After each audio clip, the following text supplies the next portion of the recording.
Assalamualaikum warahmatullahi wabarakatuh. Perkenalkan, saya Umi Mahdiah Nabila, mahasiswa semester 5 Program Studi Pendidikan Agama Islam, Fakultas Ilmu Tarbiyah dan Keguruan, UIN Sunan Kalijaga, Yogyakarta. Pada video kali ini, saya ingin sedikit membahas mengenai refleksi sejarah Islam pada masa dinasti Umayyah di Damaskus. Without any further ado, let's get started. Nah, teman-teman, sebelum kita masuk pada pembahasan refleksi sejarah Islam pada masa dinasti Umayyah di Damaskus, alangkah baiknya kita mengetahui bagaimana sejarah Islam pada masa dinasti Umayyah di Damaskus terlebih dahulu. Dinasti Umayyah didirikan oleh Khalifah Muawiyah bin Abi Sofyan. Pengangkatan Khalifah Muawiyah bin Abi Sofyan ini terjadi setelah peristiwa tahkim pada Perang Siffin. Sebelum Muawiyah menjadi pemimpin, kepemimpinan dipegang oleh Hasan sebagai pengganti Khalifah Ali bin Abi Thalib yang telah meninggal dunia. Akan tetapi, Hasan tidak dapat meredam pemberontakan-pemberontakan yang terjadi pada saat itu. Akhirnya, Hasan memilih menyerahkan kursi kekuasaannya kepada Muawiyah bin Abi Sofyan.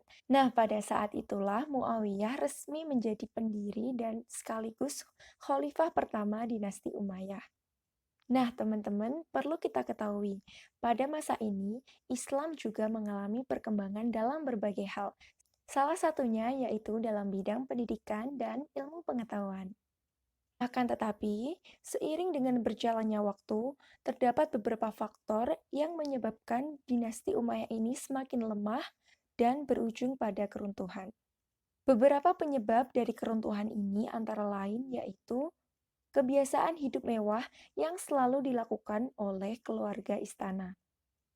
Kemudian, pemilihan pergantian khalifah yang menggunakan sistem monarki menyebabkan persaingan yang tidak sehat di antara keluarga kerajaan.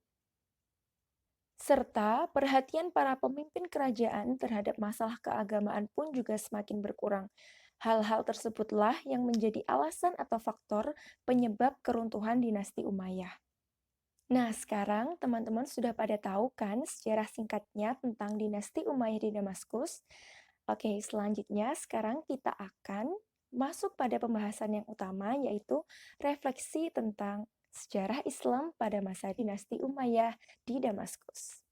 Seperti yang sudah saya singgung tadi, salah satu kemajuan yang terjadi dalam masa pemerintahan dinasti Umayyah di Damaskus ini adalah dalam bidang pendidikan dan ilmu pengetahuan. Ada beberapa karakteristik pendidikan pada masa itu yang hendaknya selalu kita terapkan dalam masa sekarang atau bahkan pada masa yang akan datang. Karakteristik yang pertama yaitu selalu berpegang teguh pada ajaran atau dasar agama Islam. Nah, karakteristik yang pertama ini harus selalu diingat dan selalu diterapkan, terlebih lagi pada masa sekarang ini. Sehingga kita harus pandai-pandai memfilter pengetahuan mana yang sejalan dengan dasar-dasar Islam, sehingga kita boleh mengamalkannya, dan mana-mana pengetahuan yang tidak sejalan dengan agama Islam, sehingga kita tidak boleh mengamalkannya dalam kehidupan sehari-hari. Karakteristik yang kedua yaitu banyaknya lembaga-lembaga penyelenggara pendidikan. Pada masa dinasti Umayyah, terdapat banyak sekali lembaga-lembaga pendidikan yang didirikan. Nah, pembentukan lembaga-lembaga pendidikan tersebut bertujuan agar kegiatan pembelajaran pada saat itu dapat berjalan dengan baik dan lancar. Pada zaman sekarang, lembaga pendidikan tentunya mengalami perkembangan yang sangat besar. Hal ini dibuktikan dengan adanya sekolah-sekolah dengan berbagai jenjang atau tingkatan, adanya TPA atau TPQ sebagai pusat pengembangan keagamaan, dan lembaga-lembaga pendidikan yang lainnya. Pada intinya, perkembangan ilmu pengetahuan pada masa dinasti Umayyah sudah dapat dikatakan sangat maju, padahal pada zaman itu belum ada teknologi-teknologi yang canggih yang dapat digunakan sebagai penunjang pendidikan. Dengan melihat hal tersebut, seharusnya dapat menumbuhkan rasa semangat kita dalam menuntut ilmu maupun mengembangkannya. Terlebih lagi, pada zaman sekarang ini sudah terdapat banyak sekali teknologi yang dapat mempermudah kita dalam mencari ilmu maupun menyebarkan ilmu yang telah kita pelajari.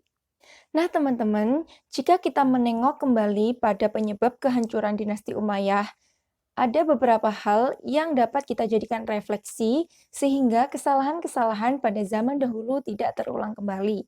Misalnya, jika kita menjadi seorang pemimpin, kita harus mengutamakan kepentingan rakyat atau kepentingan bersama di atas kepentingan pribadi kita. Apalagi, jangan sampai kita menggunakan uang anggaran negara untuk bermegah-megahan atau untuk berfoya-foya. Kemudian, untuk menentukan pemimpin, alangkah baiknya kita menggunakan sistem demokrasi saja. Karena dengan menggunakan sistem demokrasi ini, rakyat dapat menggunakan hak suaranya untuk memilih pemimpinnya kelak. Dan yang terakhir yaitu jangan mengesampingkan masalah keagamaan. Terlebih lagi pada zaman saat ini. Jangan sampai kita terlena oleh canggihnya teknologi dan modernisasi sehingga dapat membuat kita mengesampingkan atau melupakan masalah-masalah keagamaan. Nah, teman-teman, itu tadi penjelasan saya mengenai refleksi sejarah Islam pada masa dinasti Umayyah di Damaskus.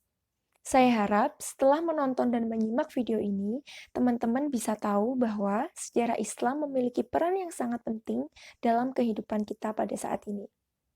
Dengan mempelajari sejarah Islam, kita tahu hal-hal apa saja dari masa lalu yang harus kita ikuti dan hal-hal apa saja yang mungkin perlu kita revisi atau perlu kita perbaiki.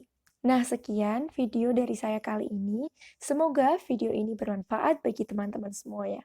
Saya pamit undur diri. Wassalamualaikum warahmatullahi wabarakatuh.